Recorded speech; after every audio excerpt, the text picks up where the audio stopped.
Welcome to the Human Intimacy Podcast. Dr. Kevin Skinner with my friend and colleague MaryAnn Michaelis. MaryAnn, how are you? Dr. Skinner, I'm so good today. So glad to be here. As we begin this new year, there's a lot of things that, goals have been set, individuals that I've been meeting with doing a little bit more therapy recently and absolutely love the interaction. But one of the things that I often am finding, and this is something that I found throughout my career, by the way, this is something interesting. I've been doing therapy for 30 years this month. Wow. 30 years. That's amazing. 30 years. I love what I do. I just so blessed to be in this profession. But something that I found over and over and over again is today's topic, and it has to do with our self-worth. And I'm not using self-esteem, I'm using self-worth. A friend of mine, he said, really it's a conclusion about our worth, where we fit, how we belong. Esteem can, whatever that concept is of esteem, but worth is something that it can't be changed. And I thought, well, wait, what you just said is really important there. Yeah, I know Kristen Neff in her self-compassion work. I know she talks a lot about the differentiation between self-esteem and self-worth, and it is really where we want to focus is the self-worth part. And I want to talk about it in the context of what happens in relationship to sexual betrayal for actually both partners, and then maybe the history of their lives. Because when we start looking at self-worth, it really is a conclusion that we draw about ourselves. We draw a sense of its self-worth. So if And you're saying like to define what we're going to be talking about, it's really looking at how we view ourselves, the value that we give ourselves, like the view of our own worthiness. we have to draw that conclusion. It's not optional. Finish this sentence. I'm good at this, or I'm not good at this. I'm good at math. I'm good at planning. I'm good at finances. I'm not good at this. Again, we come to conclusions about good, but that's still not what we're talking about. It's actually deeper than that. It's my worth. How do I interact and see myself in connection to other people? And And go ahead. oh, sorry, yes. As you're saying that, I'm thinking of an exercise that I often do with my clients where we look at what was going on for your parents when you were born, what was going on in your family system, and then let's talk about like the barriers that were there for you to connect with them. So, dad was in school, or parents were working a couple of jobs, there were other siblings. All of those things might have been barriers. They might have made it more difficult for you to get connection. But we often, when we're talking about I am this, I am that, we often pick up survival tools that help us get connection. And we identify with these. So I'm studious, and my parents really honor that. And so they recognize me for getting good grades. And so I'm smart and I get connection from that. And so I derive my worth that these labels that we create for ourselves, that we see ourselves through these lenses, which really are all about getting connection. Right. And so we draw this conclusion about our parents and others give us this feedback. Teachers give us this feedback. I remember when I was a younger boy, we had these art contests at school, and I always loved the ball in my hand. But when it came to using crayons, I just didn't do as well as the other students. And I remember one day in particular, I thought my drawing was pretty good, and I didn't know which one was mine because the teacher put it up on the board and all of us students Hmm. together. And I'm like, wow, everyone's voting on that one. Is that the one I did? I couldn't remember. I thought, man, maybe I'm pretty good. I didn't get any votes. And it was one of those times I'm like, man, maybe I'm just not good at art. Well, the reality is I probably wasn't, but it helped me realize in reflecting on that experience, a conclusion I drew from that. I'm not good at art. So this is a Now, story that you carried. yeah, a story that I carried. And in reality, if I had developed the skills, if somebody had said, hey, let me show you some techniques, let me show you this, I'm absolutely confident that I could have got it with today's mindset. But that little boy me drew a conclusion, and that conclusion was, you're not very good at art. And that was an internal one. As you're sharing that, I'm thinking of two experiences that I had very young. So a couple weeks ago, I was at the U.S. Supreme Court advocating for age verification laws. And as I was there thinking about that, I went back to first grade. I remember walking down the hallway at school, and my mom said something to me. She said, "You always fight for the underdog." And I don't know if she said it directly to me or if she was saying it to somebody else, but she said, "MaryAnn fights for the underdog." And it's so distinctive because I was like, what's an underdog? What's under the dog? Like I was thinking so literally. I had no idea what that meant. But that's something that stuck with me all along. When I was in fifth grade, we were playing baseball, and I was telling my mom how I would like I'd hit the ball on the third one. I might strike out the first two, but the third I usually got. And she said, "You do well under pressure." Mm. And like these simple statements that somebody else saw and observed or reflected or labeled, they've been something that I've carried with me. Those are labels that I've taken as my personality, and I draw So back to them. So go to that for a second. Labels. You're a hard worker. You're smart. You're good Mhm. at sports. Oh, you're lazy. Nobody's Yeah. going to like you. And all of a sudden we draw these conclusions from the environment around us about that concept of worth. Now, if we look at that to our listeners, we invite you to think about life experiences that influenced your sense of worth. And think about it in the context of how you see yourself in every area: finances, how you see yourself in relationships, how you see yourself spiritually, how you see yourself academically, how you see yourself dealing with everything related to education. And we draw conclusions in these areas. I'll give you one other personal example. I really didn't excel in math. It was not my strength. And I remember at one point in college, I went to a Math 110 class, and I hadn't had math for about 4 years because of just the rotation of my life and experiences. And I got to my math class that day, and the teacher, I honestly don't believe I understood half of what the teacher was talking about, cosines and I mean, just a whole Hmm. bunch of language. I honestly, I did, it was way over my head. And it was Math 110, remedial math in college. I went to a Chinese class after that. It was Chinese 301. Everything was in Chinese, 100%. And I understood every word the teacher said. And I walked out of that class thinking, there is a serious problem here. I just went to a class in English and understood half of the words. And I went to a class in Chinese and I understood everything that the teacher said. And I came to another conclusion at that point. Your math, it's a problem. And I had considered going into business at that point. And that was one of those turning points where like, I probably ought to not go into business. Fortunately, I had a family science class that I absolutely loved.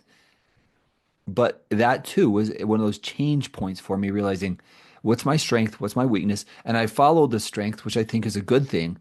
But I'll tell you what, after that, when I went into a stats class that I had to learn math, I've never worked so hard to improve my life skills. And I eventually ended up teaching a class in statistics, but it was so much work for me because my mindset of how hard it was going to be for me. And I would even posit that it was another language. Math is another language. It's learning how to do it, but it's about where we've had opportunities and exposure and where we've felt safe. Because I'm going to guess that when somebody says, "Here's how to do it," and you get it, it's easy. Right. Again, if somebody says to you, you can't, and that person might actually be you. Going to Carol Dweck's work on a fixed mindset versus a growth mindset. A fixed mindset is one that you draw a conclusion very quickly whether you can or you can't do something. Yeah, and there's so much shame that we Mm. have. I mean, we haven't talked yet about this part, but this is shame language where I say I can't, or I'm not, or I'm lacking. This is all about versus I haven't learned this yet, which would be the open mindset. I don't know how to do that yet. I haven't mastered that yet. Like that, I love that word yet because it just opens up the door to the future versus the fixed, concrete, I am a failure. I'm not good at math. So there's something interesting in this conversation. So we're talking about this at a level of how I do in academics or how I'm doing in finances or how I'm doing in whatever. Interestingly enough, none of that actually influences our worth. To our listeners, I actually mean what I just said. Our worth is not going to, if you base your worth on your finances or your education or your ability to pass a class, whether people like you, whether a teacher likes you, whether your spouse, and let's go into this for a second, whether your spouse is being kind or not. If your worth is based upon other people, you will be on a roller coaster for life. up and down. Some days you're going to get great education, you're going to do well in a class, and other days you're going to take a math class and you're going to go, I'm not very smart here. You can be in a relationship with somebody, a friend, and they can do something that's kind and caring, and the next time they might do something that's hurtful and painful. If your worth is contingent upon other people and their interaction or how you do well in a class, you're going to be on this emotional roller coaster for life. And that's what I want our listeners to understand. Our worth is not contingent upon those things. It's Mm. inherent within us. I love that. Dr. Skinner, when I work with my clients and we're talking about our worth, we're usually talking about the trauma and shame and these experiences that taught us that I am not worthy of love and connection for whatever X, Y, Z reason, fill in the blank. One of my favorite conversations with my clients is to say, let's talk about your grandchild, or let's talk about your son or your daughter, or let's just talk about a baby being born. And and then the question is, when does that child begin to have worth? When the child's conceived and there's an announcement, hey, there's a baby on the way, is there worth there? Is that child, does it have worth? And they'll say, oh yeah, yeah, yeah, yeah. And then we talk about, and when it's born, all it does is sleep and poop and eat. Like it's not very interactive. It's sleeping 20 hours a day. And so as we look at it, we say, when does that child lose its worth? And that is such a wake up call for so many of us because does a 3-year-old still have worth? Does a 13-year-old still have worth? 13-year-olds are a lot trickier than a 3-year-old or a 3-month-old. But the worth of a human being doesn't ever change, but we often perceive that we lose. It's like it's it's like we start out at 100 and as we go through life we have experiences that we suddenly are now I'm at 50%. Now I'm at 25%. It's almost like this declining bank account. If we look at what you just said, it fits perfectly with something I often say. It is only life's experiences that make us question our true identity, our true worth. So if you have had life experiences that make you question your worth, that is usually where we find the trauma or the trigger point that needs to be resolved because usually there's a memory or some kind of experience that is truly indicative of something's wrong with me. How many times in your career have you seen clients come into your office and when you start looking at memories and they can almost always pinpoint a specific memory, it's like, oh, my dad did, my mom said, my teacher said, the girl rejected me. There's almost always an experience where they begin to question themselves. So let's go back to your story about you with your art. What grade was that again? About how old were I think you? that was, let's see, that would have been fourth grade. Fourth grade. And this is so common for so many kids where the creativity, kids are like, here's a green hippo with purple polka dots and 5 legs or whatever it is. And I'm so proud of it. And then everybody says, hippos don't have, they're not purple with polka dots or whatever. And we have that experience and somebody tells us or we interpret something and say, oh, I'm not a good artist. And we Hmm. cut off that imagination, we cut off that playfulness, and we shift. And I think this is a good place to also just talk about we have parts. When we have trauma, we often have parts to say, you are not a good artist. We'll never show that to anybody again. Now you're good at baseball, so you're gonna work on sports. Or we have these shifts where we have a part come in. And if you've seen to our listeners, if you've seen the movie Inside Out, it does such a good job of kind of showing us these little parts. And we do have parts, especially when there's trauma, and they show up to help us function. It's part of our survival. These parts show up to help us survive. And when we look at our own lives, what happens is these conclusions that we draw. Why do we draw a conclusion of our worth and our value, our intelligence? Why do we draw a conclusion of whether someone likes us or doesn't like us? It's a human nature for us to make sense of this world around us. But why do we draw these conclusions? Because often our conclusions, our conclusions need to be movable, mercurial phrase we might use. Need to be adaptable because when you can adapt things, you're going to see yourself in a different way. You're going to see the people around you. It's like, I wonder if, and that question, I wonder if, or maybe I'm wrong. What if that's not accurate? And now you're starting to see some of these conclusions and some of the really important things. So a couple gets married. They are enthralled, they love each other, they're excited. This is the best thing ever, right? And so someone finally loves me. I've grown up in a home where there was rejection and pain and all this stuff, and someone finally loves me. And this is I don't know, this is the bride that she saved me or he saved me. 5 years, 10 years down the road, conflict, tension, betrayal.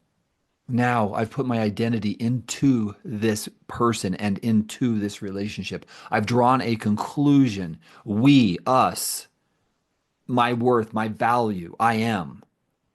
And in the research that I've gathered with sexual betrayal, MaryAnn, I asked a question, and I feel like I'm not good enough because of my partner's sexual betrayal. I feel like I'm unlovable. And well over 50% of people answer yes to those questions more often than not, or always. I feel like I am not enough. I feel like I am unlovable. I feel like I am stupid. The internalization of something like as powerfully painful as sexual betrayal triggers these conclusions that I'm not enough.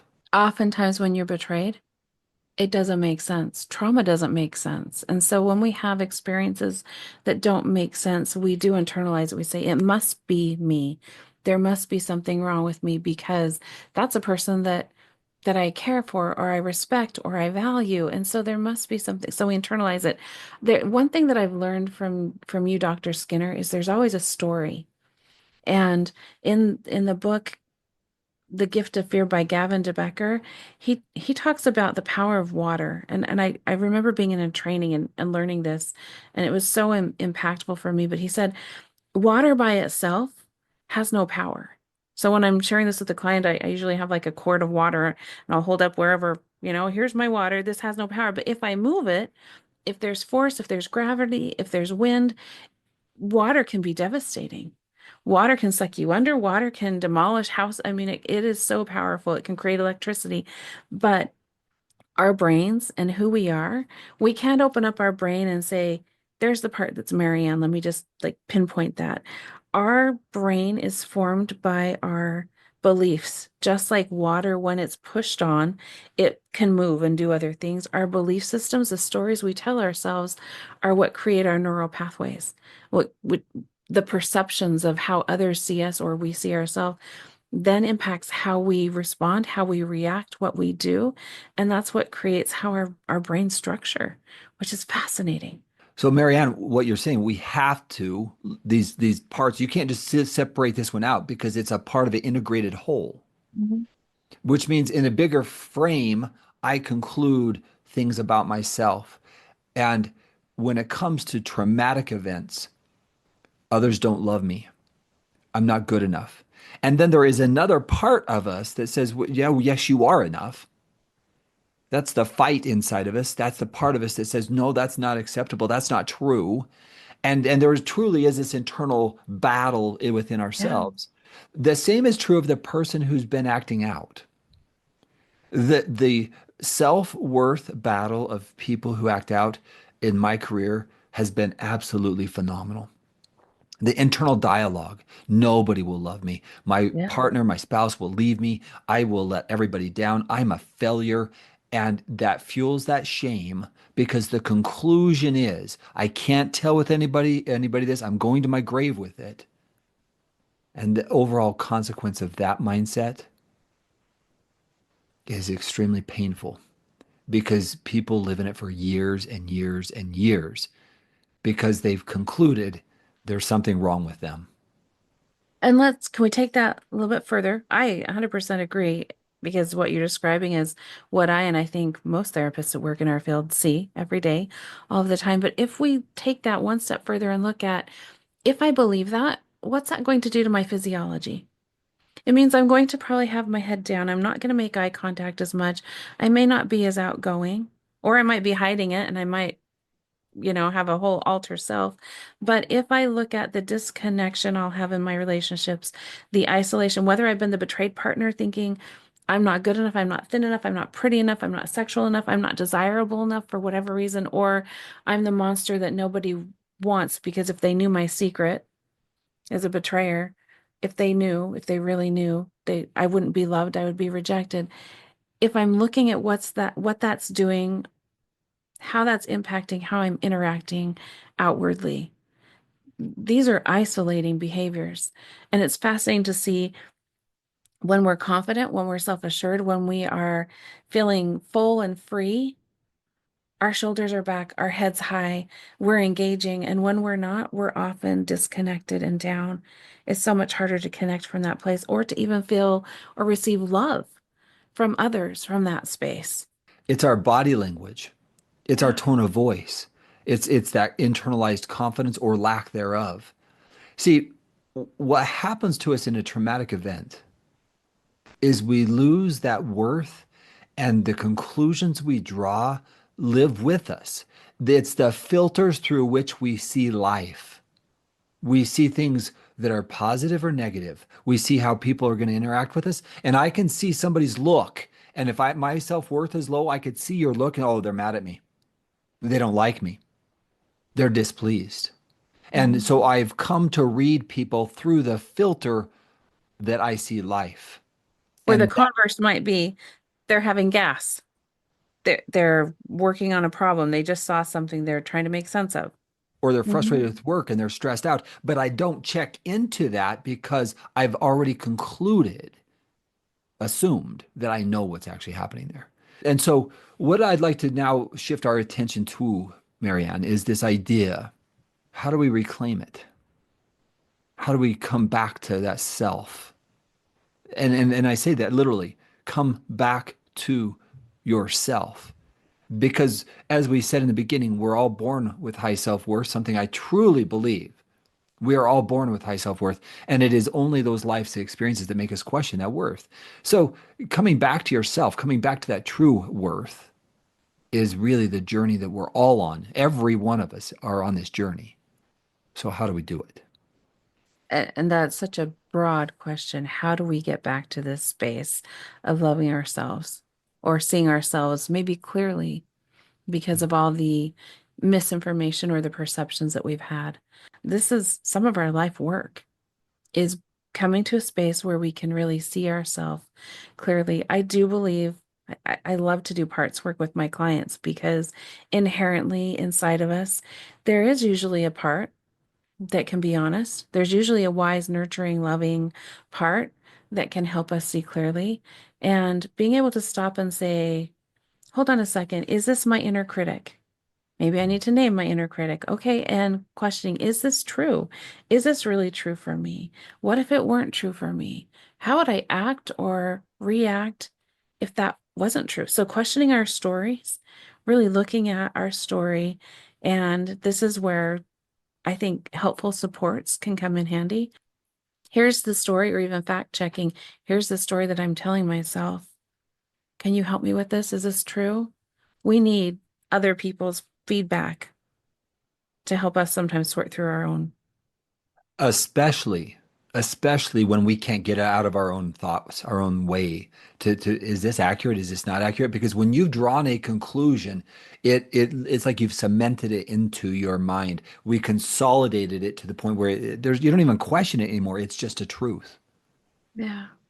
Now, usually the problem with that is when we fly solo that way, it influences our interaction with other people. So we start to see things like I pull away from, I isolate. I'm lonelier because I literally have pulled away. I've pulled away. And then I stop interacting with confidence. I stop being with people with showing them respect because I don't respect myself. You know, Dr. Skinner, as you're talking about this, I'm reminded years ago I was with a group of women. They were so accomplished. And I may have shared this here before. I apologize to our listeners if you're getting a redo on this story, but I was with this group of women that were so amazingly accomplished in so many ways. Not just accomplished, but they were kind. They were good. They were showing up, doing just acts of service and just amazing women that I really admired greatly. We were in a room and somebody said, "Hey, while you're chatting, I'd like for you to just like share with each other three things that make you awesome." That room went silent. And nobody wanted to talk to anybody because nobody knew how to say, here are the three things that I'm awesome at. I could make lists that were 300 things about each of these ladies, but we struggle to see ourselves, and we struggle to see because we have these stories, we have these messages that we carry. And I do think it is helpful to find people that we trust who can help us to see ourselves, because we see others so well, yet we have the critic in the back of our head that often gives us a whole different story from what we see and what others see in us. MaryAnn, there's this story, and I think you can actually YouTube this and see it, but it's where they actually have somebody, and they do this for the entire class, but they have everybody, they pass out these little post-it notes, and the person sitting down, and then they all put a characteristic or a trait of this person. They've been interacting with them for maybe a school year or a period of time, and then they go put it on the whiteboard, all these traits about this person. And the person looks, turns around after everybody's, been doing this, and they see what everybody sees and thinks about them. You're kind, you're caring, you're smart, you're a good friend, you make me laugh. And all of a sudden, these self-perception, like, where did I get this conclusion that somehow I'm not enough, that people don't like me? And usually it's because of our own misbehaviors. Mm. So when I see someone who's acting out, they've come to a conclusion. I've got this secret, this hidden behavior. People won't like me. The people that I've interacted with in my career, when they struggle with self-worth, usually there's an event that they experienced or that they engaged in that has triggered that lower sense of worth. Yeah. Because they interpret it or they were told something. There's a fantastic exercise we often use where we might make a list of some of the worst experiences or the most shameful experiences. And we might say, here's what happened. Just a brief bullet. I know what it is. I don't have to explain the whole thing, but what did other people say about it? Or how did they react about it? What did I believe about it? And then looking at it and saying, what's really true about it? When I go through this with clients, oh, it's such a oftentimes an illuminating and a healing process to say, oh, I was a third grader. Oh, I didn't know. I was doing the very best that I could. And that person, they were dealing with their own junk right then, and their reaction wasn't about me, it was about them. Oh, and it just we can change our stories when we can slow down and really look at things and maybe see them a little bit more clearly. So, core step there is to step back, a phrase we often use, be curious, and evaluate the conclusions that you've drawn about yourself. And in that situation, it's unpacking it to the point that was a third grader. That was a third grader. Mhm. Of course there's bullies, or of course there's gonna you don't know everything. And so I can look back on that event and I can see it in a different way. The same is true of how we perceive people. There are times where we go back and we look in our past and we have maybe a little bit more awareness of our parents' approach to something that they said or did. We go, oh, that's what they were experiencing. And so the conclusions we draw, if we don't question them, if we stick with them, wow, the danger of it. Because we conclude things that are so often they're negative, they're pessimistic, I'm unwanted, I'm not loved. And whether we've been in and are in trauma or whether we're in addiction, we have to be careful of the conclusions that we draw, because if we aren't careful, we will come to conclusions that define us down, is how I often say it. They define us, not who we actually are. Everybody listening, whether you want to accept this or not, you're of incredible worth. You have incredible value. You matter. You're of infinite worth. And I hope you hear that. I just want to say amen to that. We are all born with infinite worth. We never, ever lose it. And I want to really encourage our listeners to seek out support, the people who can help you to challenge the thoughts and the beliefs. Find safe people to help you as you're looking at how do I build my self-worth. This is where, especially when we're doing recovery work for betrayal, trauma, and sex addiction, this is one of the reasons why we need support groups. We need people outside of ourselves to help us see clearly, because when we're in trauma or when we're in shame, We absolutely do not see ourselves clearly, and we need the perspective of others. We need that support and that vision that others have that they can see in us. So I'm going to give our listeners 5 steps to reclaiming your worth. Okay, You ready? I'm ready. Step so step number one is you actually have to identify what you think and feel about yourself. And you need to do it authentically. It has to be something that you truly like. This is how I think about myself. And put yourself in different scenarios. How do I see myself in relationships? How do I see myself in academics or my job? How do I perceive self? And be honest, you might think you're the best, but are you? And this sounds like this is something you probably want to write down, to Oh, for take time to sure. really writing it down, to look at it, to see it, and to really take time to reflect on it. Not just like while I'm driving thinking, oh, what do I think about that? That can be helpful, but this is a writing exercise, it sounds like. Yes, and again, this might be a 30-minute writing exercise, this whole experience. So, for one, is identifying what conclusions or beliefs that you've formed about self. Number two, once you've done that, stop and look at where or what life experiences have led you to those conclusions. Like, what would validate whatever the belief is, whatever the statement is, I'm a good student. Well, where did you draw that conclusion? Well, my teachers told me, my mom told me, my dad told me, everyone's told me throughout my entire life that I'm just smart. I mean, right? Okay, so I've drawn that conclusion. How about you? Where did you get it from? Where did I when did I internalize that that is a truth? I actually believe that is truth. Can I add a caveat to that too? Yeah, yeah. Because I think sometimes with early childhood trauma or abuse, this may be just like deep down embedded.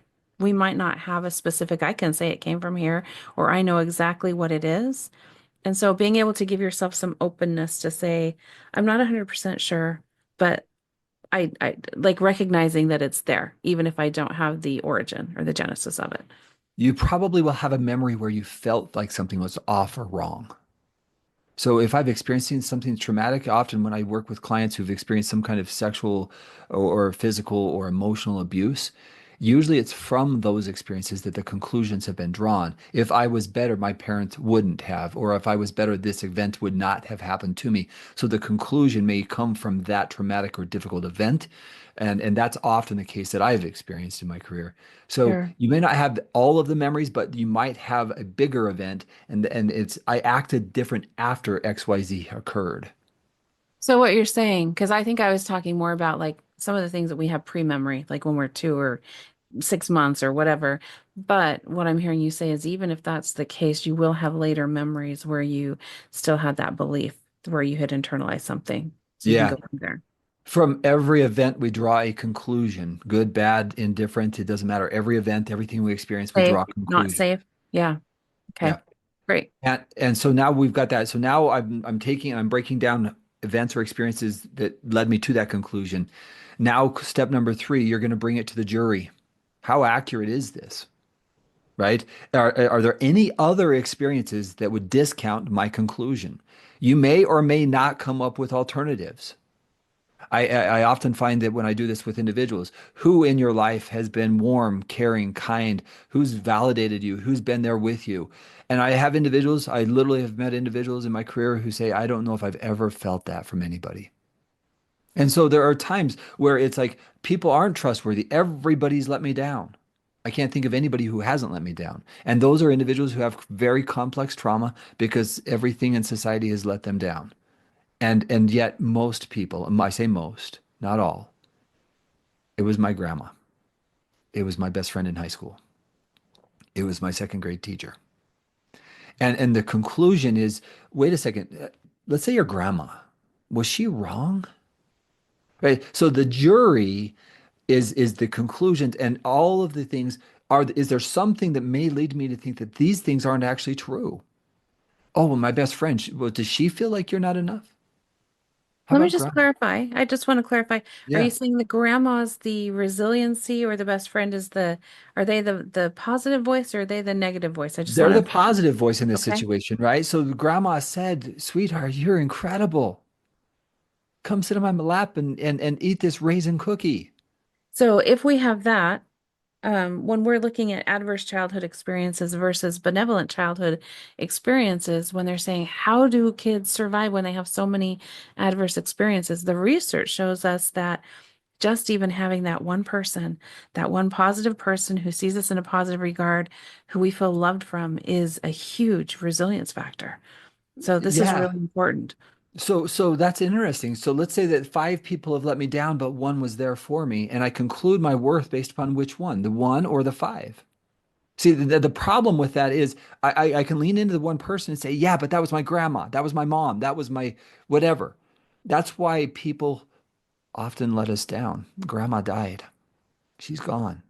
No, she's not. The memory, who she was with you, that's still there. You can still feel grandma's love. You can still feel her touch. You can go into that memory and you can hug her all over again.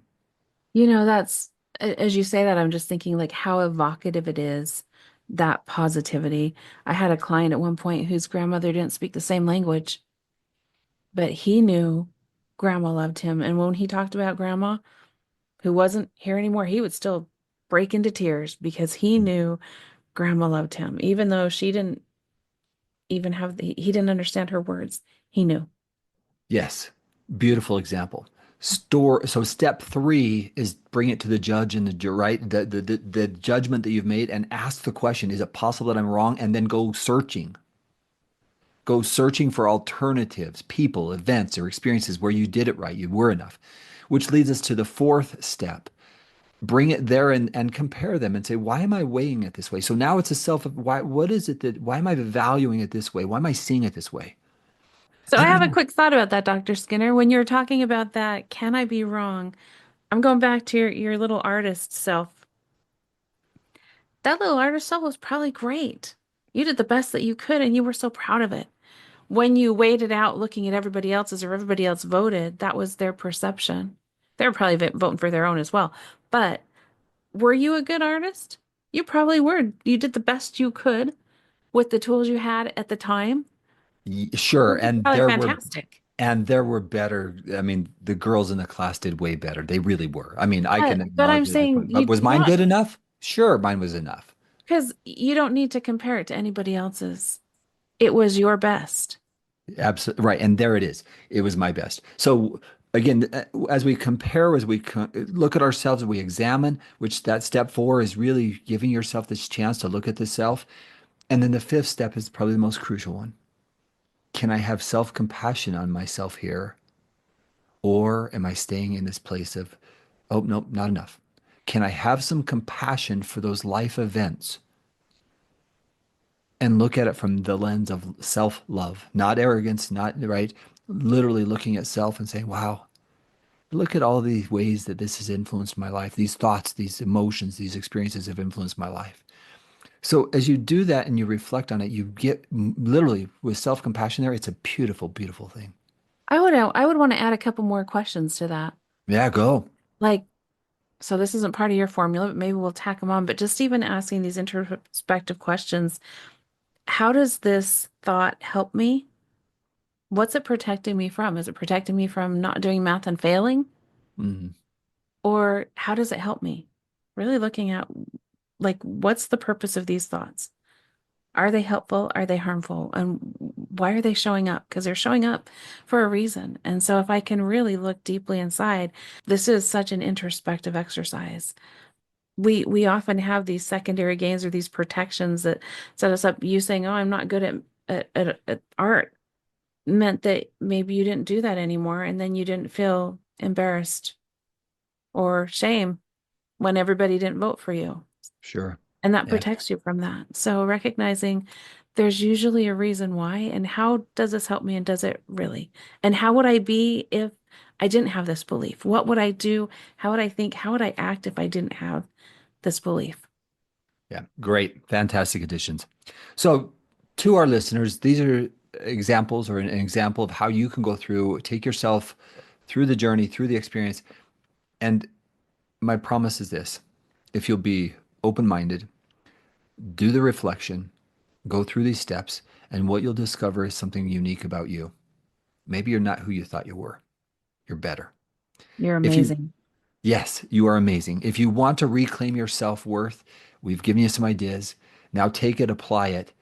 There's one other thing that we'll probably have to do another podcast on, or maybe we've already done it, but that is this. Take that and let it influence your relationships. So it's a concept of interacting with others with high self-worth, not arrogance, but how we are in relationships when our self-worth is present. We create boundaries, we're confident, we're playful because we know who we are. High self-worth is actually a core way that we can help our entire society is coming back to who we really are.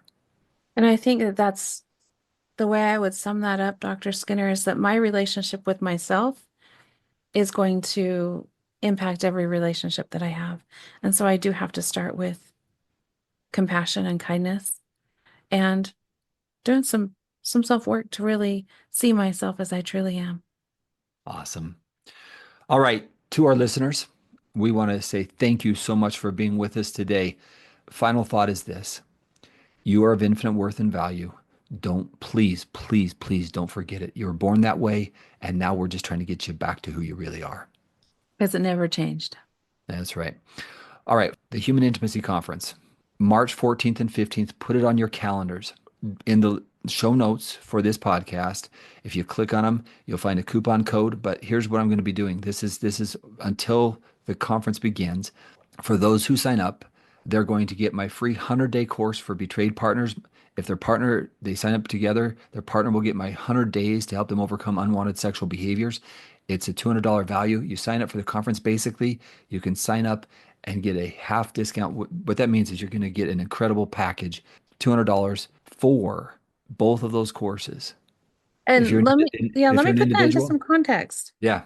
Let me put that into some context for our listeners because you're signing up for a 2-day conference with presenters with over 400 years of experience, experts talking about relationships, about sex addiction, betrayal, trauma, divorce, and healing the coupleship. So you get that 2 days, and you've got access to that moving forward. And you get Dr. Skinner's courses, these 100-day courses. It's almost 3 months worth of work and materials that you're getting with that. So it's not just a 2-day conference, it's you're also getting. So if you're looking at it for both partner, like that's almost 6 months worth of access to these courses, which are phenomenal courses. So please join us. We'll put the link in the show notes. And one final thought with this conference. You said 400 years. These are incredible experts. This last week, we all met together, those who were able to make it. And it's so much fun hearing what they're going to be talking about and what they're going to be presenting on. They're ready. They're excited. So please come join us. I guarantee you will be satisfied with the outcome. If not, I'll refund your money. Oh, it's fantastic. I know I was part of that meeting and I sat there and went, "Oh, I can't wait to go to that class and that class and that class and that class." It's going to be phenomenal. Yeah. All right. Thank you so much to our listeners. We appreciate you and your time. May you be blessed in all that you do. And MaryAnn, thank you very much. Yep. Thank you.